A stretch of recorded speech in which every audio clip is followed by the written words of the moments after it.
Great coaches, great mentors, great CEOs. If there's one thing they're very good at, they have this certain intuition where they know which player, talent, or future leader to bet on. There's something about them. They get credit for choosing and putting their money on the right people, right? So think about it. If there was a technology for you to be able to tell Arnold before Arnold became Arnold, like at 14 years old. What if we could figure out a way to find out MJ before MJ is MJ? What if there was a way to figure out Alexander before Alexander the Great became Alexander, or Reza Shah Pahlavi? What if there was a way to figure this out? I mean, this guy became, at 21 years old, he's given Iran. This guy conquers the world, 2 million square miles of the world. Can you really tell somebody that's going to be successful? I'm here to tell you there are 7 signs that you're going to be successful in life. And I've seen this from people that I watch who were 18 years old, now they're multimillionaires at 28 years old. I saw this with a kid that was 14 years old, now he's 26 years old, multi-millionaire. I saw this with athletes, young, now they're competitors doing very well for themselves. There are signs. I'll share 7 of them here with you. Let's start off with number 1. Number 1 is they're absolutely super competitive. Let me explain, super competitive. It doesn't matter what it is. They have to do it faster, better, bigger. They just have this one desire, I'm going to do it better than you. And in the world of capitalism, it's all about competition.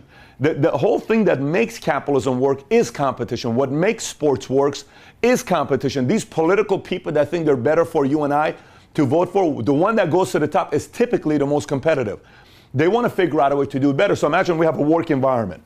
We have a work environment, and there's a first place person in any office, in any team, in any basketball team. Even if the team sucks, there's somebody that's the best on that team. Then you got a new cat that comes in town, and he comes into the work environment or goes into that basketball team, whatever it is. This guy puts this guy as a target. He wants to beat him. Anything he does, he does. Diet, work ethic, time he comes in, everything, because he is super competitive. And if he's super competitive, even more than them, he eventually passes him up. It's just simply how it is. Second one, they like to finish things. Let me explain. They can play a puzzle, right? They can't stop until they finish the puzzle. They play a video game. They have to finish the video game. They have to finish it. They can't help themselves. They got to finish the video game. They may be reading a book. They got to finish the book. There's a lot of people, guys, this is a sign. When I see people that only read first chapter, 2 chapters, and then they ask the question, Pat, what do you think, man? I have like 30 books I've started, I haven't finished. Well, there's a sign. You don't like to finish things.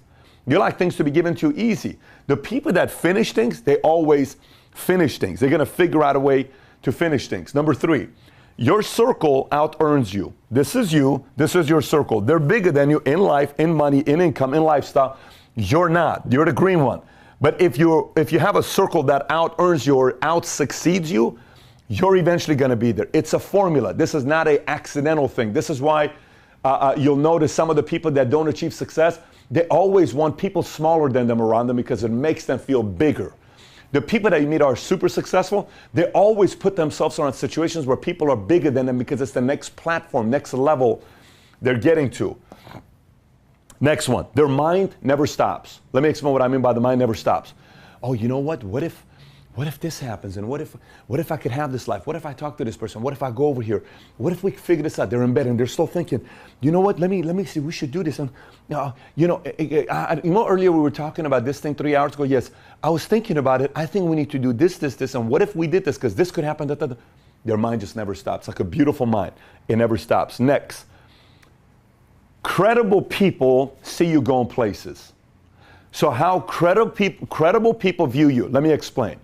Let's just say I meet John, and John has a principal, a pastor, the football coach, the uncle, and a total different person that he worked for at a company. They all say, this guy's going places. He's going places. He's going places. If those 5 gave their answers based on authentic, real answers, this cat is going places. Why? Because these 5 people, pastor, coach, boss, teacher, principal, whatever, these 5 have spent endless hours with this cat. They know his flaws. They know his habits. They know if he likes to finish things. They know if he spends time with people that are ahead of him. They know how competitive. They know that. So if somebody says that, there's credibility there. So credible people believe in you. Credible people see you going places. Next one, you're a student. They will not stop learning. They can't stop learning. They can't help themselves. They want to know this, they want to get better at this, they want to get better at this, they want to get better at that. There's constant desire to want to be a better student and learn more. That's number 6. And last but not least, they're extremely obsessive. They're extremely obsessive. Like, I have to have this. Let me explain. Hey, Daddy, I want to go. If you were really able to dissect the mind of an obsessive person, it would concern a lot of people, because they would say, does this person really think that way? They do. They really do think that way. They really want what they want, and they really end up getting what they want because they have to have it. They're obsessed about it. And anytime they're obsessed about it, they start figuring out creative ways to get what they want. If it's a girl, if it's a business, if it's a position, if it's a certain success, if it's accolades, if it's a certain place they want to be, if it's a certain lifestyle they want, they're going to figure out a way to get it because they're obsessive. They have to have it. They're just wired that way.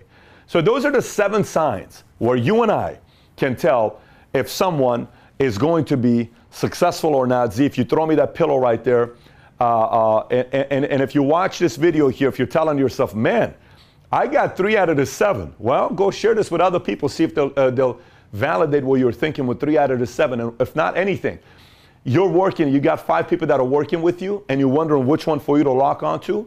You ask yourself, out of these 5 people you work with, which one of them has the most? You'll pretty much be able to tell which one of the guys is the person that has the highest likelihood of one day being successful. And by the way, there is no 100% to any of this.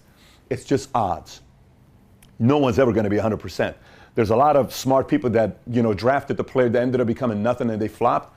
But you want to be 80%. You want to be 70%. Because if you do this right majority of the time, eventually you're going to put together the most incredible team in your business to grow and go to different places. Now, having said that, we want you to subscribe to this channel. Our goal is 1 million subs. Click on the sub button right here. Click on the alert right next to be one of the first to be alerted every time we have a new video that's coming out. If you got any questions, any thoughts about what I just talked about here in this video, please comment on the bottom. Thanks for watching, everybody. Take care. Bye-bye.